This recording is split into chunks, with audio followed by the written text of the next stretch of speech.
centro de Hong Kong. Então, uma vez nós estivemos em Hong Kong, e quando você entra em Hong Kong, é interessante que toda frase em chinês, embaixo está escrito em inglês. Tudo. Aonde você anda lá, aquele país é incrível. Só que depois de um certo tempo, depois de passado, eu acho que 25 anos, China vai lá e pega de novo na Hong Kong para eles.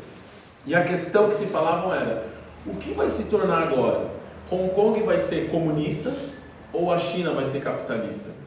E a questão é, aonde entra o dinheiro, corrói tudo. Hoje a China é um dos países mais capitalistas do mundo. Hong Kong conseguiu converter 100% da China ao chamado capitalismo de Estado. No entanto, é muito capitalista. Então, o que eu quero dizer é o seguinte, que hoje a realidade daquilo que você vive está condicionada exatamente àquilo que eles querem que você veja. E não só eles, por exemplo, também, quando a gente fala, a gente acha às vezes que não tem influência dos Estados Unidos, não tem influência da Rússia, não tem. Tem muita influência, tem muita. Por exemplo, você pega uma revista aí de moda, né? Vamos pegar uma revista de moda aí da Editora Abril, onde possui mais de 95% do capital dela norte-americano. Aí ela coloca uma revista que fala sobre beleza. O que essa revista está dizendo? Está falando o quão você é feia, moça. E como que ela fala que você é feia? Mostrando uma pessoa mais bonita. Então quando ela pega uma pessoa mais bonita e coloca e mostra que o óculos que você tem que usar é do outro jeito, aí você começa a olhar e dizer, poxa, eu estou fora da moda, eu estou feia, eu preciso consumir isso. Então essa é uma realidade que tem muito, assim, muito sutil de marketing, né? O pessoal que faz marketing aí usa muito isso, mas é uma realidade que isso é muito penetrante, assim, dentro dos nossos dias a dias, principalmente a nossa realidade brasileira, porque isso também é condicionado naquilo que a gente vai ver dentro da televisão. Por quê? Porque o Jornal Nacional vai mostrar alguma coisa e depois de um certo tempo ele vai parar para mostrar as propagandas. E aí você vai ver propaganda de carro da Kia, você vai ver propaganda do Itaú, você vai ver propaganda de shampoo, você vai ver propaganda de pasta de dente, e você vai ver que todas essas marcas não são brasileiras, tirando alguns bancos. Você vai ver isso.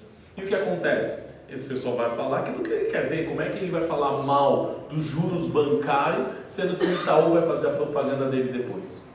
Não faz sentido. Então isso é o high policy, querendo fazer o seguinte, você só vai ver aquilo que eu quero que você veja. Você só vai falar aquilo que eu quero que você fale.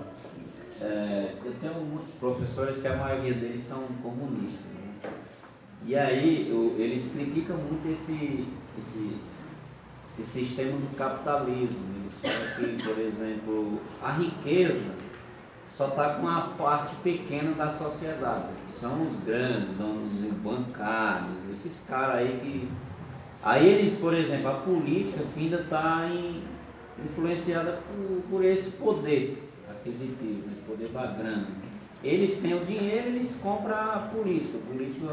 Então nós temos um sistema político que é interesseiro, vamos dizer assim, ou manipulado por esses caras que são os cabeças da grana. Eu vou falar de algo aqui, depois, um pouco mais para frente, mas já vou avançar aqui algumas coisas. Por exemplo, a questão até de voltando de ética. Dentro do Brasil é proibido uma profissão chamada lobby. Por exemplo, eu sou dono da Telefônica. A Telefônica é uma mega de uma empresa que eu já vivo, né? Uma mega de uma empresa. Só que é o seguinte, para eu poder fazer funcionar algum tipo de aparelho, eu preciso que seja aprovada uma lei que conceda os postes para mim de todas as cidades do Brasil.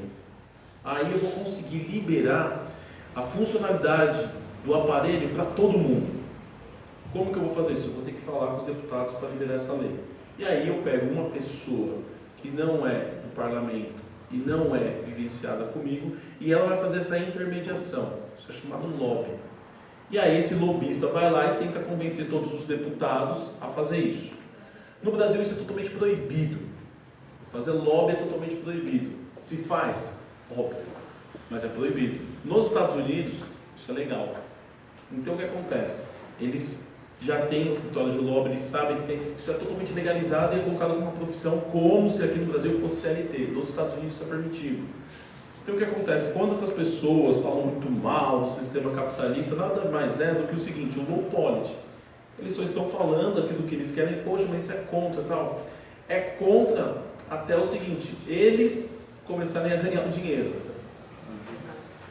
Quando eu tenho minha vida melhor, por exemplo, vamos supor o seguinte, eu sou 100% capitalista ao extremo. Aí eu assumo a presidência do país.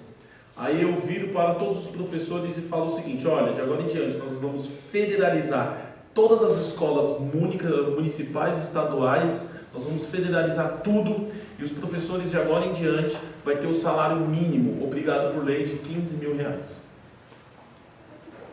Algum professor vai ser contrário a isso? Lógico que não. Só que muitas das vezes, até nessa questão, eu estudei no SESI.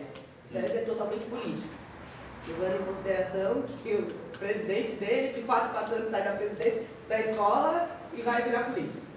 E eu tinha um professor que ele era totalmente também comunista, porque para mim no Brasil não existe comunista, não tem como, até porque a gente vive num país regido por dinheiro e por interesse. Mas é realmente nessa questão, se eles falavam do comunismo, que o comunismo era bom, porém eles estavam brigando o tempo inteiro por dinheiro, sendo que ele trabalhava numa escola privatizada e que o salário dele lá não era igual ao salário de professor fora.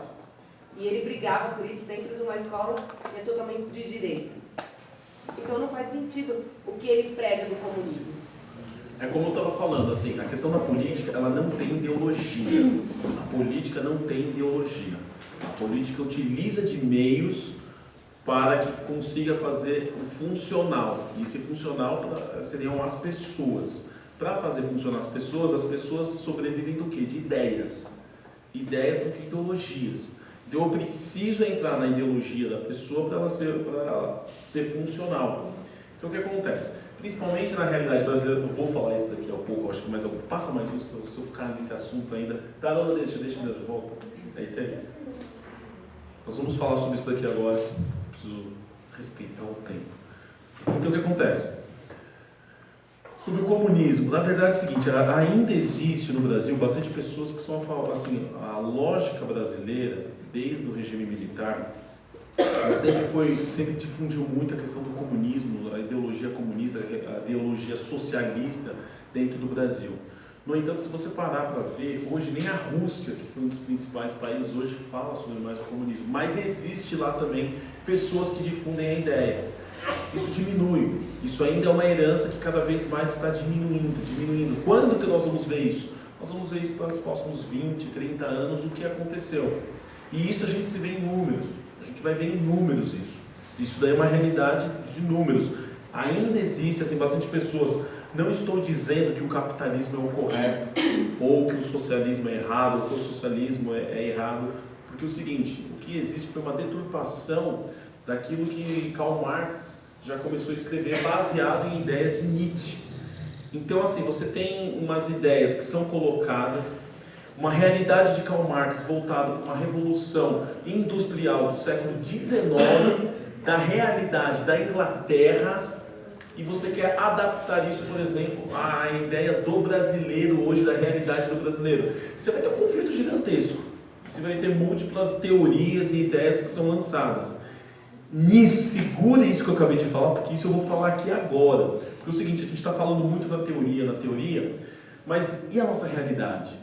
Qual é a realidade hoje brasileira? Qual é a realidade hoje do cristão, do assembleiano, do setor 34, do Ministério do Belém? Qual é a nossa realidade hoje? E aí a gente tem algumas coisas que nós vamos falar agora sobre a realidade brasileira. Então, um breve cenário atual brasileiro. O Brasil está no caminho errado ou no caminho certo? Somos atrasados, retrógrados? Será que somos? Poxa, por que dois homens não podem casar, mesmo que seja no papel? Por que os ânimos estão acalorados no Brasil? Qualquer coisa que se fala já é motivo de discórdia, já é motivo de batição de panela. Qualquer motivo que se fala, vamos fazer greve, vamos para a rua. Por que roubam tanto? Esse dinheiro são para os deputados mesmo? São, eles estão milionários, são mesmo. 100% de todo o dinheiro da Lava Jato, não sei se vocês já viram os artigos que o próprio Moro ele fala depois no final, isso está na internet, 100% vai para os partidos. E partido é igual a campanha eleitoral. Então a pergunta é, são para essas pessoas mesmo esse dinheiro ou são para as suas campanhas eleitorais? É essa a defesa, por isso que eu falei aqui no início que a ética da política é autônoma, porque o dinheiro utilizado é para a campanha eleitoral, para eles, logicamente, se perpetuarem no poder. Por isso que a única mudança que teve no TSE foi sobre campanha eleitoral, que hoje não pode mais receber dinheiro de empresa. Mudou alguma coisa? Não, porque você vai pegar o dinheiro da empresa de 10 milhões, vai passar para uma pessoa física, vai pagar o impostinho e saca tudo e faz a campanha eleitoral. Então, assim, logicamente, o Brasil sempre vai dar esse jeitinho. Mas o Brasil hoje, ele vive um momento em que esse momento do cenário atual nada mais é uma busca de uma identidade. Qual é a identidade do brasileiro hoje? O que o Brasil tem perdido nos últimos anos é muito mais que sua economia ou sua classe de políticos. O Brasil tem perdido sua identidade. É esta nova busca e esse conflito vai levar tempo. Nosso caminho estava certo até aqui, nossa jornada, nosso caminho que a gente estava andando, nós caminhamos certo até aqui. Discutimos realidade de outros países com outros pensadores. Mas quem são os pensadores brasileiros? Vamos lá. Quem são aquelas pessoas que hoje, por exemplo, a gente falou aqui de Karl Marx, que é um alemão, a gente falou aqui de Nietzsche, que também, nós falamos de Maquiavel, que era italiano, existe John Locke, que é um inglês, Kenneth Watts também, que é um americano, e os brasileiros? Quem pode me dizer aqui algum pensador brasileiro? Olavo de Carvalho. Olavo de Carvalho. Quem mais? Paulo Freire. Ele fez uma revolução na educação. Só que pouco se fala. Fernando Henrique, ele trouxe Fernando Henrique, quando sociólogo, cientista político, também. trouxe o Plano Real que deu outra cara ao país. Olha, ele ficou com a fama, né? Existe um ditado que diz assim, periquito molha o bico, mas quem leva a fama é o papagaio. Ele levou a fama quando ele era ministro da Fazenda, mas ele não fez nada do Plano Real. Não fez nada. Existe foi um economista chamado Antônio Franco. Existe um filme, assista esse filme é demais, chamado Bunker, Plano Real. Assista, é 100% realidade. Ele mostra como foi construído o Plano Real. Ainda o Fernando Henrique não era ministro, ainda estava na época do Collor, estava existindo a transição. O Fernando Henrique era o embaixador do Brasil nos Estados Unidos. Aí ele pegou uma dissertação, uma coluna desse aluno que era de Harvard, e aí ele fez essa dissertação para a Universidade de Harvard e eles publicaram. Aí ele viu que esse aluno, esse economista era 100% liberal e falou, olha, o Brasil precisa disso, o Brasil precisa desse neoliberalismo, o Brasil precisa crescer nessa parte do capitalismo. Tanto é que Fernando Henrique tinha um amigo que foi governador de São Paulo chamado Mário Covas. E Mário Covas, uma vez, numa campanha eleitoral, ele falou o seguinte, olha, se a gente pega a Marginal Pinheiros agora, se a gente olha do lado esquerdo da Marginal Pinheiros, sentido, né, Campo Limpo Paulista, a gente vai ver Itaim Bibi, Vila Olímpia, Berrini. Do outro lado a gente vai ver o quê? A gente vai ver uma favela gigantesca. Aí vocês estão vendo o que falta no Brasil e falta em São Paulo? Não é comunismo, é o capitalismo. Então ele fala, o que tem aqui no Brasil é o pouco capitalismo, que o que precisa mais é de capitalismo, são de empresas. Então ele dizia isso. E aí o que acontece? Quando ele viu isso, ele viu essa dissertação, ele ainda era embaixador, só que passou-se o tempo, ele começou a se interessar por essa pessoa, nunca teve um relacionamento com ele, chamou ele, Gustavo Franco, o nome dele, Gustavo Franco. E aí chamou, quando ele se tornou, na verdade, ministro da Fazenda, ele chamou o Gustavo Franco, colocou 6 pessoas dentro de uma salinha e falou assim, olha, o Brasil está no colapso, o Brasil está totalmente quebrado, a gente precisa de uma nova moeda, resolvam. Saiu e falou, se vira. E aí foi quando ele baseou o Plano Real. E o Plano Real foi baseado, por incrível que pareça, dentro do plano econômico nazista. Então o plano econômico nazista foi quando quando o nazismo penetrou Hitler, por meados de 1920, por ali, quando ele se tornou presidente da Alemanha.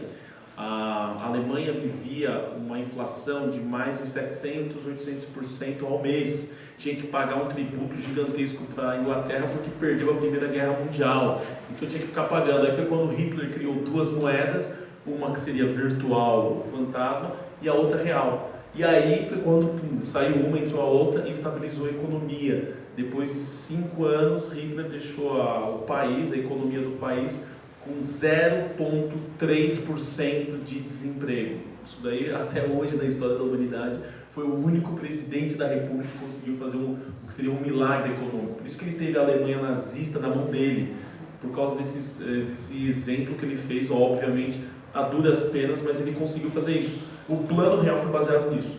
O Plano Real foi utilizado desse plano econômico nazista para ter uma certa função. E diga-se de passagem, se você pegar todas as moedas do Brasil, a que mais tempo se perpetuou, desde a moeda réis de Getúlio Vargas, de 1930 até 1945, foi o Plano Real. O Plano Real é a única moeda da história do Brasil que está há mais tempo perpetuando. Então isso gerou exatamente uma ascensão econômica, porque quando você tem estabilidade, você consegue andar. É difícil você andar tipo num chão que está em terremoto. Onde tem terremoto você não consegue andar, você consegue ficar parado. Então onde não tem estabilidade você não consegue andar. É assim mesmo aconteceu com o Brasil. Então o Brasil teve uma estabilidade econômica que conseguiu o quê? Alavancar a economia, alavancar a sociedade brasileira, porque o social, que depois foi feito até no mandato do Lula, foi uma coisa muito boa para a sociedade brasileira, porque tivemos um governo que se preocupou apenas com a economia, com a estabilização da economia, e um outro que se preocupou com o social. E isso foi muito bom. Só que hoje a realidade do Brasil é um pouco diferente. Hoje o Brasil busca uma nova identidade. Hoje o Brasil olha para tudo que aconteceu e falou: peraí, será que a gente foi no caminho certo? Será que a gente foi o correto ou a gente errou? Será que a gente andou mesmo por esse caminho aí? Peraí, mas onde a gente está agora? O que está acontecendo no Brasil? Peraí, por que a gente chegou onde a gente chegou? Porque tem 19 milhões agora de desempregados, caindo para 18, 17, mas são milhões de pessoas desempregadas. E aí, será que foi no caminho certo? Será que a gente andou? Então isso você está numa busca de uma identidade, buscando novos pensadores. Quem são atualmente os jovens ou aqueles outros que vão pensar pelo Brasil? Um país não se constrói por pessoas semi-analfabetas, gente. Um país se constrói por pessoas que são totalmente inteligentes. Se nós temos hoje um plano real, foi porque foi feito por um bunker de pessoas, por 6 pessoas, que tem uma formação onde eles estudaram em USP, Unicamp, PUC Rio de Janeiro, e foram convidados a estudar em Harvard, Yale, Oxford, Bronx. Você tem essas universidades que são as melhores universidades do mundo, e lá nas melhores universidades do mundo, eles foram convidados para serem professores. Então, esse tipo de pessoa chega no Brasil e fala: peraí, vocês estão errados, é isso. São pensadores. Então, o Brasil hoje vive um conflito muito grande de pensadores. Temos poucos, a gente fala na mão. Se você faz a mesma pergunta nos Estados Unidos, pelo amor de Deus, é gigantesca a fila. Porque eles buscam exatamente, eles valorizam algo que, por incrível que pareça, nós não valorizamos, que seria o ensino. Nós não vamos conseguir um Brasil, digamos, mais, eu não gosto da palavra Brasil, revolucionário, porque essa palavra revolucionário, o R vem de retrógrado, e ao invés de você ir para frente, você vai para trás, mas um Brasil mais evolutivo, assim, digamos, com uma evolução melhor, se você não olhar exatamente para frente e ter aquela educação, aquele ensino que busca isso e alavanca. Então o Brasil vive uma crise de identidade. Mais um, por favor. E aí, ó, é o seguinte, ó, breve cenário atual brasileiro, crise da identidade apresentada em números. Quando eu dei a palestra para vocês há 2 anos atrás, eu mostrei exatamente essa primeira aqui, ó. Acho que não dá para ver para os irmãos, né? Esse primeiro cenário que o Ibope fez dos candidatos à presidência do Brasil.